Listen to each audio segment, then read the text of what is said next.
But anyway, we're going to move to a segment that is close to your heart, Yes. Camille, and it's first world problems. 100%. I thought about this the other day when I had gone into our kitchen and I wanted to make corn dogs, which I should. Okay, so I went to make like little baby corn dogs that are like frozen. Mini corn dogs. The mini corn dogs, yeah. Corn dog nuggets. Yes. Some places call it. I've made like 7. These are kind of 2 different topics, but they're all within the same, you know? I made like 7 of them, and I go and I'm gonna eat them in the living room. And I set them down. I have ketchup and I have mustard like a normal human being would. And I come back probably like 4 or 5 minutes later, and there's only 3 left. For those of you who, my dog ate 4 corn dogs and also licked the condiments with it. So then Yeah, he is not to be trusted. He's a wonderful animal. He's the best dog I've ever had. Yes. However, when it comes to the food, he's a bandit. And the second I walked into the room, he had his tail between his legs, and he understood that. And he knows. He knows he's not supposed to do it. But I will say, he does it. He left one kind of gross corn dog. So I felt kind of bad. I wasn't going to eat it, so it's like, why waste it and throw it away? I'm just going to give it to him. But then I gave it to him, and he felt bad, really. And he brought me this gross corn dog and like laid it at my feet and was like, I'm sorry. Yeah, that was hilarious. That's very cute. It was very funny. But you can get forgiveness doing that kind of thing. Yes, exactly. My whole point of telling you the story, though, is when I went to make the corn dogs, I had to pull out a full spread sheet of tinfoil. Oh, I see. Okay. And I had to cut it myself, and they weren't the pre-cut. Oh, yeah. That's sheets. Definitely first world problems. It bothered me really bad, and then I realized, wow, this is outrageous. It's not that we can't get those, because it's not like people are overbuying foil, but I've refused to go to Costco during this whole thing because I don't want, A, the corona, and B, it's just a beating anyway. And so people, it's even harder right now. Like our neighbor was telling us, shout out to Franco, our neighbor was telling us that he figured out how to get into Costco when there was a huge long line outside, people waiting to get in. He went and returned something, and then you just sneak in that way. Well, they cut that off and said, they're going to escort you back out after you return the item. And he was thinking, I don't know. So he tried to get out of it, but the lady at the front was like, no, I'm sorry, that's what they're doing. So he asked, is there a restroom? And then he went to the restroom and then went and shopped. Yeah. That's a G. He is a G. He's pretty good about things like that. So what else of the first world problems have you been thinking about?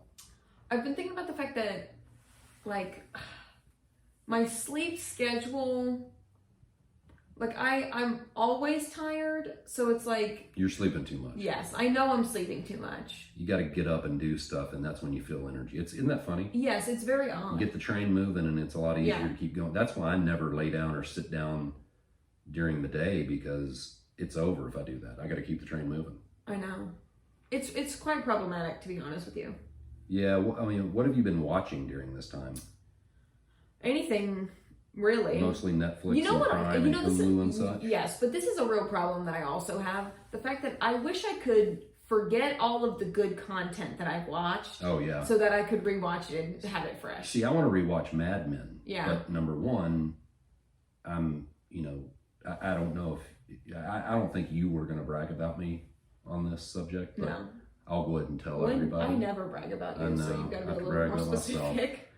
I am taking an online class from Yale University, and it's the Intro to Psychology.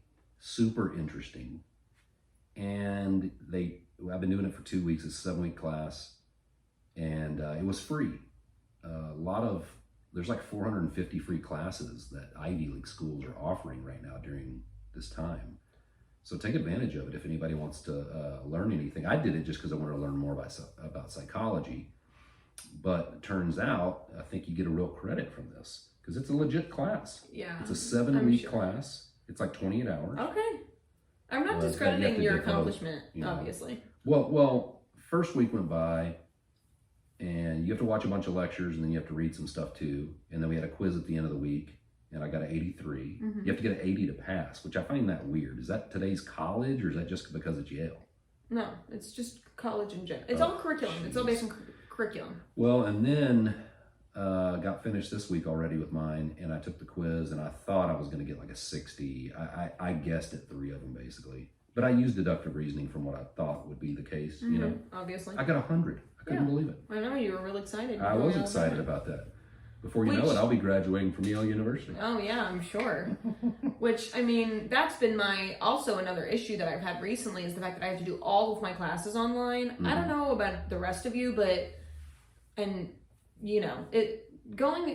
is, It's annoying. It's super annoying for one, and I never want to go to lecture when I'm in, like, when school's actually in session. Yeah. But when I go, I actually retain the information. So now that I have all this time to do absolutely nothing, I think I've only done the absolute bare minimum, and all of my stuff has been literally due 3 hours before. Oh my gosh. Like, I'm pushing the envelope to the Well, you max. need to take that more seriously so you don't have to do something over again, because that's even worse than just doing it right the first time. Yeah, but Were you the one that said that the Charlie bit my finger? Yeah, it was a meme. Was a meme and Yes. stuff? Well, they brought that up in our psychology class, and I'll just say this one little interesting tidbit.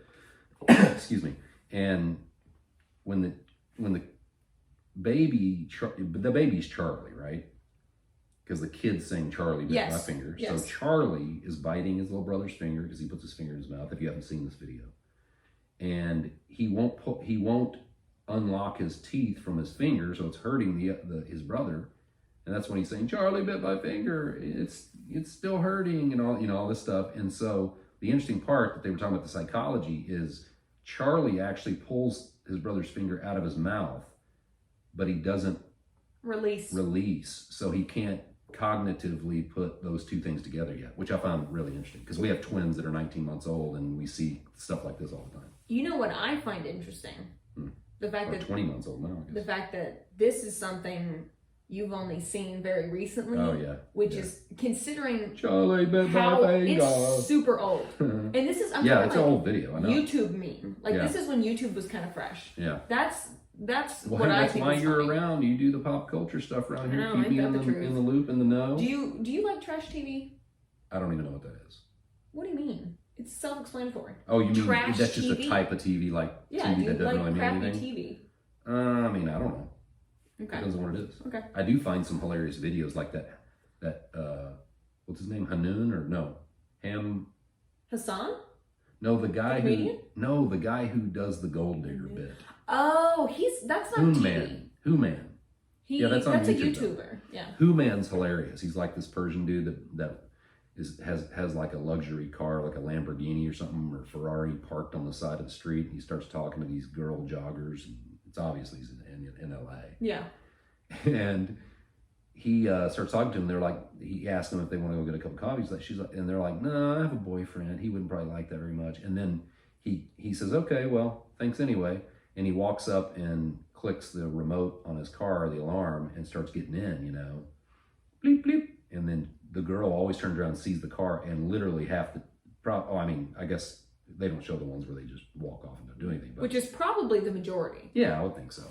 But several of them, because he has a ton of these videos, come back and go, oh, well, maybe I could hang out for an hour. It's hilarious. Yeah. And then he gives them he goes, no, hold on, I have a gift for you. And he gets into the trunk and gives them a golden shovel. Dude, this one, he actually got into the Mini behind the luxury car. Yeah, no, I've seen And she goes, oh, no, you know what? I think I probably should go. And then he said, okay, well, hold on, I'm going to give you a gift before you go. He goes and he said, I'll be back in 5 minutes. He brings back, he's in a Bobcat, like a small dump, what do you call it? Oh, like yeah. The bulldozer. And he dumps dirt on the road and gives her this golden thing. And they get mad. They get genuinely pissed. You know what's funny? You're filming me? Like, it's hilarious. He goes, oh, your boyfriend's going to know what a gold digger you are. I think you think these are funnier than they are. It is funny, dude. Like, they're kind of humorous, I guess. But they're not that funny. I think they're kind of funny. Yeah. But I mean... Otherwise, what? Trash TV. That's what I was asking about. This is not TV, by the way. YouTube and TV are not the same thing. Okay. There's this show, I don't know if we've talked about it on the air or not, Love is Blind. We talked about it with our neighbors a whole bunch because it was a Netflix series where they're in the pods and they fall in love. It's trash TV, but it's really, really good. They've got a new one called Too Hot to Handle. Okay. Cold to hold. Which is about all these hot people and they're living in this resort and they'll get $100,000 if they don't sleep with each other. Oh, wow. Yeah. Which I haven't started yet, but I'm going to start. That shouldn't be that hard for the woman. That's what I think. I also think, that's an easy $100,000. Yeah, but, for sure. But I mean, I guess amongst the in the midst of hookup culture that it's really, I guess, but I've hard heard for that's them. gone down with your generation, as opposed to where it was for us, and of course our parents who lived through Woodstock. See, I don't know. I think now, in the general sense, people like are more prone to wanting to get married. Yeah, possibly. But I don't think that That ain't has smart either. decreased the hookup culture Maybe in not. the college age. Maybe not. I mean, I guess you'd think people would be smarter considering all the things we know about things now, but whatever. Have you watched any concerts online? What did I watch recently? No. I've seen a couple. I saw Jack Johnson on Instagram Live. That was cool. Yeah. Except for there ended up being like a bad delay. Mm-hmm. It happened. That same thing happened with when I watched Citizen Cope the other day. I think it's Instagram. Yeah, I know. It's got to be their network. There Yeah. are too many people on it or whatever. But real fun story real quick. Jack Johnson was doing his. He lives in Hawaii, of course, doing it from his house. His wife was kind of managing the social media and taking requests and things like that. And I said banana pancakes on there. And you can see what everybody's posting. So I didn't see anyone else say banana pancakes before he said, oh, it's perfect. We'll do banana pancakes. Because right at the time, right before he said that, when they were going to take the request, it started pouring down rain and you could hear it on his tin roof in Hawaii, which would probably be a really cool experience. What a life I know, right? to live. I know. I'm not a beach person. my I don't dream right like there. the outside all that much. But like to be in the rain and just like have Jack Johnson play the guitar Yeah. while you sit in your And house. there was like What a 15,000 life. people on Instagram watching. Yeah. And then there was like 2,000 Citizen Cope. But nonetheless, that was dope too. But anyway, that's just kind of what we've been doing. What other first world problems are we having other than having to kind of, we don't get any napkins very often. Yeah, Paper yeah. towels are scarce. That stuff's kind of. I miss Lysol wipes really bad. Oh yeah. Oh yeah. I never really realized that. I've forgotten how to drive. I hadn't left that, which for me is very odd. I had not left the house in 10 days to go anywhere, regardless, which is what we're supposed to be doing. But even like to get groceries and stuff. Well, we do the drive up pickup order at Target, which is pretty cool. So because you don't have to get out and go in. Yeah. And now you have to wear a mask when you go anywhere, which I think is crazy. Yeah, it's true. Because at first they were telling everybody you should not be wearing masks. The whole situation is quite absurd, but whatever. Anything else? No. That's about it. Yeah, I mean, there's not much going on other than the fact that we're all That's true. living in a dystopian novel at the moment. That is for sure. When we return, we'll intro a lifelong friend with a fantastic draft night recipe on Nylons and Pylons.